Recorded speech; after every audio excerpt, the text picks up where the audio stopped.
Summer light poured over Manhattan, gilding the glass towers in a golden sheen. On Fifth Avenue, a line of limousines gleamed, chauffeurs in black suits opening doors as guests stepped out one by one. Tonight, the Whitestone Trump estate wasn't just hosting a wedding, it was staging power. A stage where New York's political players, business titans, and underworld bosses gathered under one roof. The grand hall glittered beneath crystal chandeliers, violins and piano intertwined, a refined soundtrack for laughter and polished conversation. On the raised dais, Donario Trump sat in a leather armchair. His black tuxedo hugged a body still solid at 60, his eyes, deep, cold, unreadable, swept across the room, weighing every guest like pieces on a board. A nod or a frown from him could strip a man of everything. Isabella, his wife, glided through the crowd in a sapphire silk gown, pearls glowing at her throat.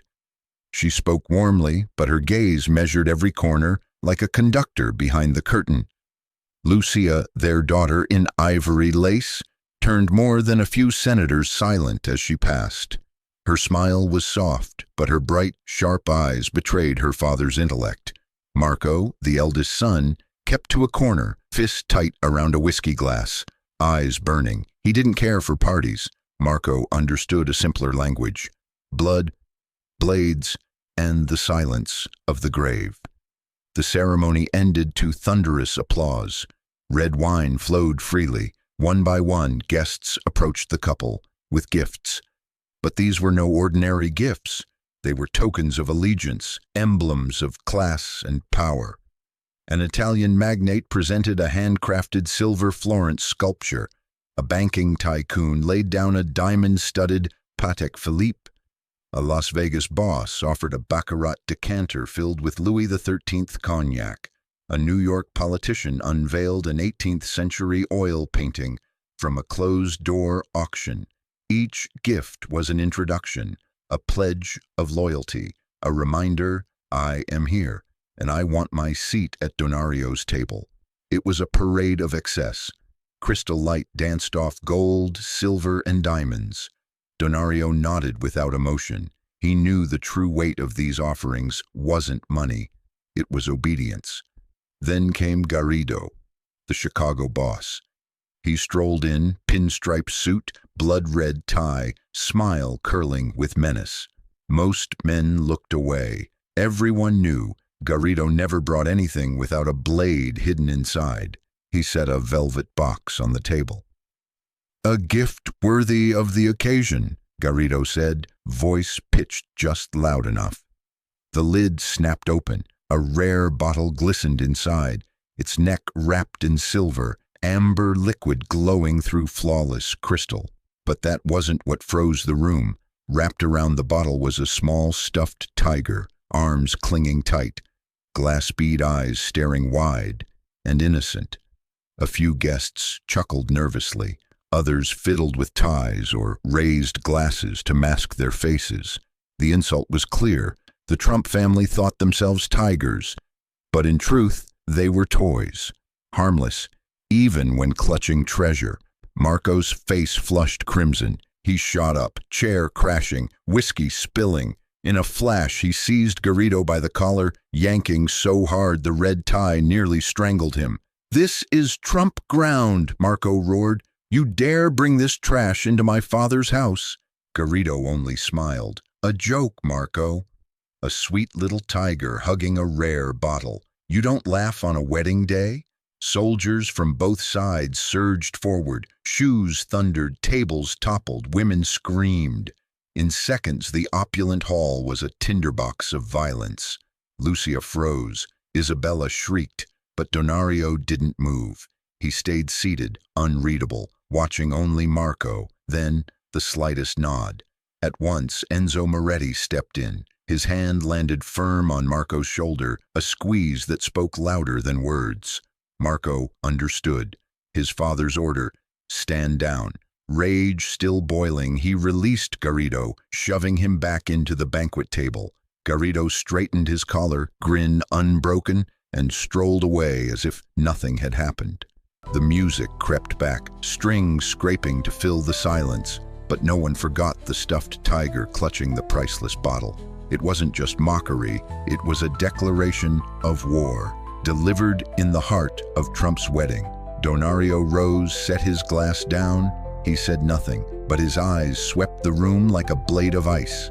And in that gaze, every man understood. The debt was written, the blood would be collected.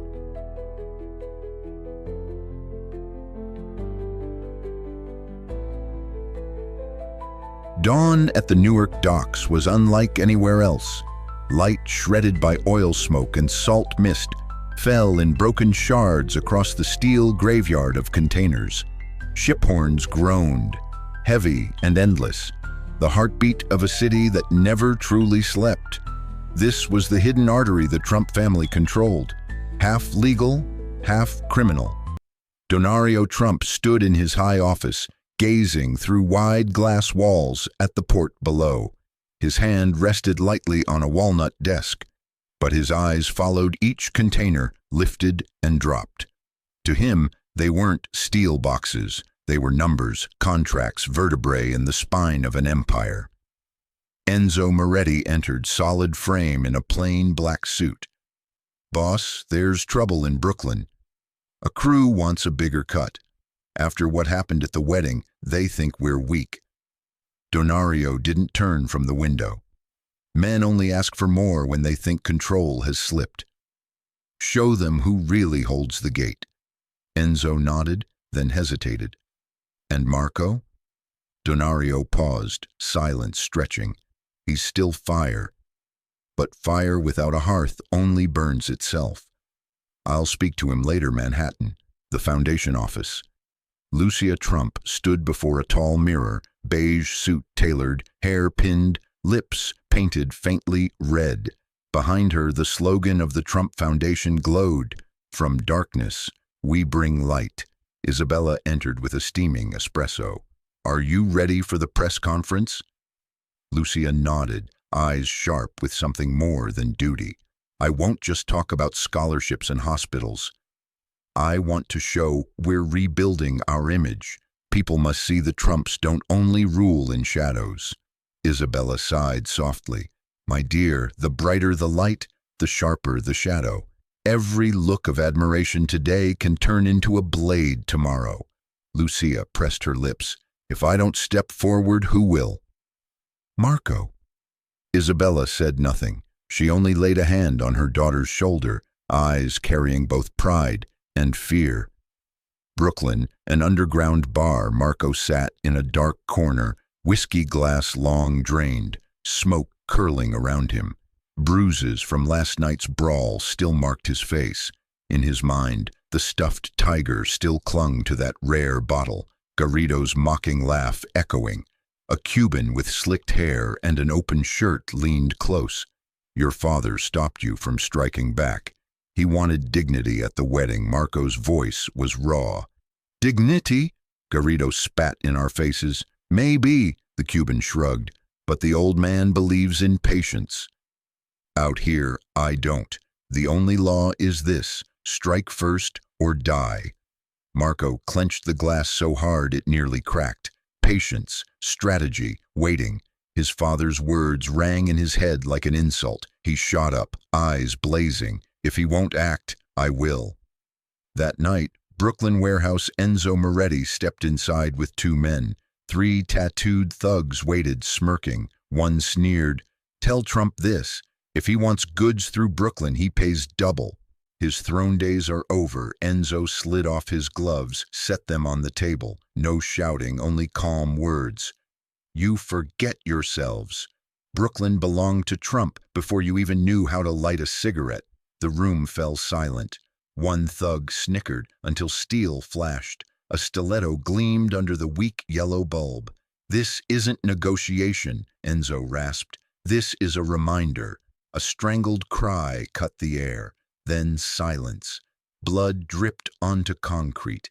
Enzo wiped his blade on a white handkerchief and walked out, leaving only iron and smoke behind.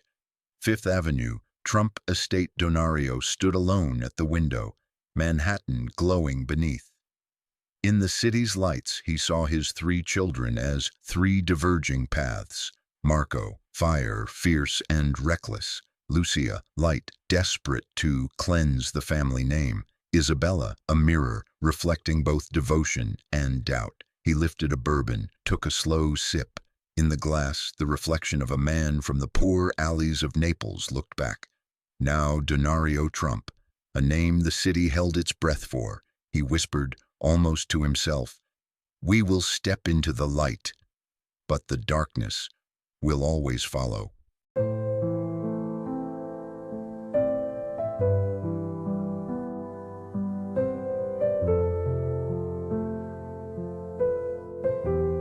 This is Ping.Stories. I'll always be here with you, bringing thrilling tales. That's all for tonight. Sleep well and get ready, because the next episode will take you even deeper. Goodbye for now, and see you next time. Don't forget to subscribe so you won't miss what's coming. Ping.Stories, where stories never sleep.